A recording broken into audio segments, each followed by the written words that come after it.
and that would be a way of at least reducing some of the bite. And I think it was an illusory profit that you were paying taxes on. So I think we should be very sympathetic in that context because it was a phony tax that you were paying. And Ms. Chaitman?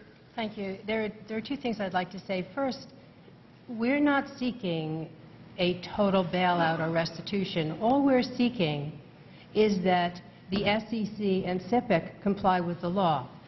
We're seeking the $500,000 in SIPC insurance that we were promised. And I'm not asking for coverage for indirect investors because I don't think the statute, as it's presently drafted, contemplates that.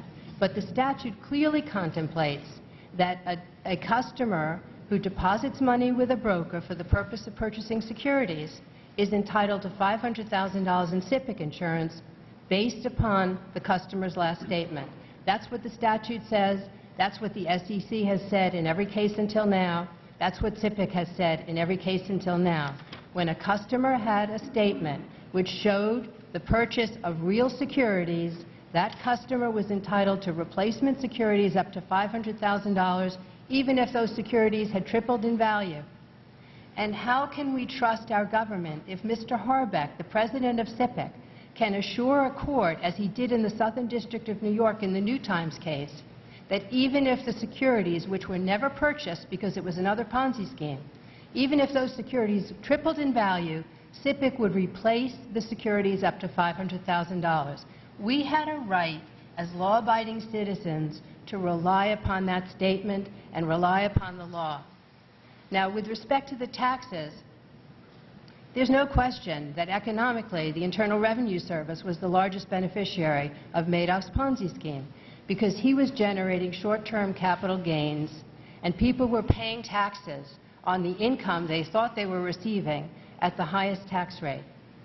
But I think that the Internal Revenue Service and Congress have done a great deal to help investors on the tax side. There are proposals. Congressman Ackerman has a bill. Kendrick Meek proposed a bill. Senator Schumer announced the other day a proposed bill in the Senate, which will give Madoff investors a great deal of relief. It's not 100%. We're not asking for 100%. But on the SIPC issue, we're asking that SIPC be required to comply with the law. Mr. Chairman, could I have 5 seconds, please, just to make one? Mr. Chairman? Yes. Let me just make one final statement, if I will, because I may not be able to be here for the second panel of witnesses. I have real concerns about a trustee being able to receive $1 million a week in legal fees. To me, it's an encouragement for him to keep litigation going, to go after. Now, whether it is or not, let's assume he's acting totally honorably. But the fact is, it does put an appearance of evil, if you will, an appearance of a conflict of interest there to pay someone for the more energetic he is in going after one class of victims as opposed to another. And I just want that on the record. I yield back. Thank you, Mr. Chairman. Mr. Leveton, you have something just shortly thrown in response to that? No, I want to take the conversation in a different direction. It seems that there's a dialogue going, and it's an excellent dialogue, but the attorneys at this panel are, with all due respect, dominating the dialogue. Okay. So, point well made. May I make a couple of comments? Yes. Okay. Okay. Well, Mr. Perlmutter asked you some questions, so you'll get a response.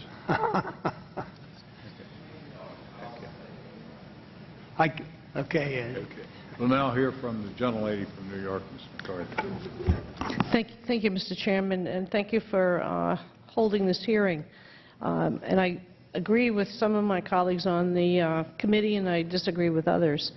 The bill that's on the floor today and tomorrow was put in place mainly because, in my opinion, the government certainly has failed in many, many ways. Also, it is our job to protect the average citizen. So, Mr. Leveton, I will give you a chance to talk about what you want to talk about, because I have to say, you know, my husband was a stockbroker for close to 30 years, and he used to come home all the time and basically say, number one, brokers shouldn't get commissions. That only drives them to buy and sell and line their pockets. He said, you know, they should get a good salary and whatever. But with that being said, what we've seen in the last 2 years from, let's go back to Enron, there has been a slow deterioration of moral obligation with large corporations. And if anything, we have seen that, unfortunately, with the meltdown with the economy that we have right now.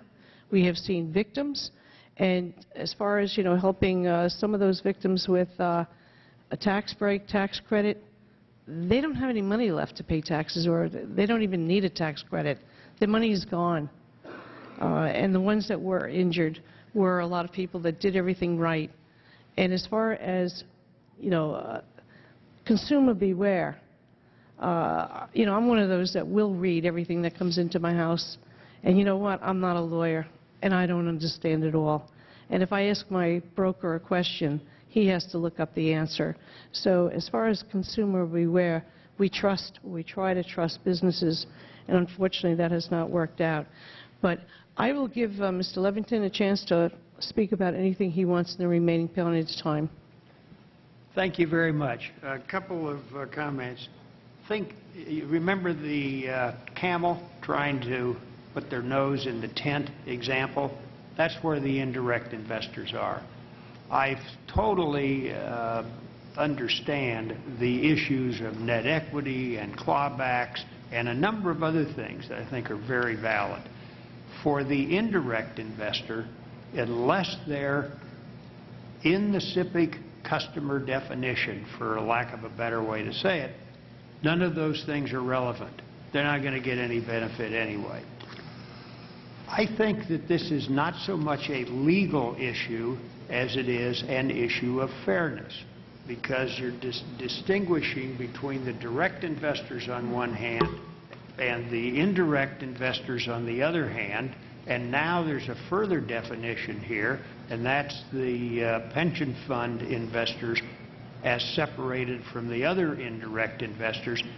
Everybody lost their money in the same way with the same fraud. I can't speak about the wealth of the direct investors, and I can really only speak about the wealth of the indirectors in our particular hedge fund. These are people that have worked all their lives, played by the rules, saved diligently, and accumulated enough money to invest in a hedge fund at a level that was over the minimum requirement. They're not rich by any means, to the extent that they might have more investable and liquid assets than the example of people that were only able to scrape together $50,000 in a pension fund. That may well be right. But from the standpoint of this discussion, to distinguish between those people who, by the way, have created many, many jobs over the years, but distinguish between the hedge fund investor and the direct investor seems to me to be totally unfair and not appropriate. I think, Congressman Ackerman, that you understand. I think what you said was right on.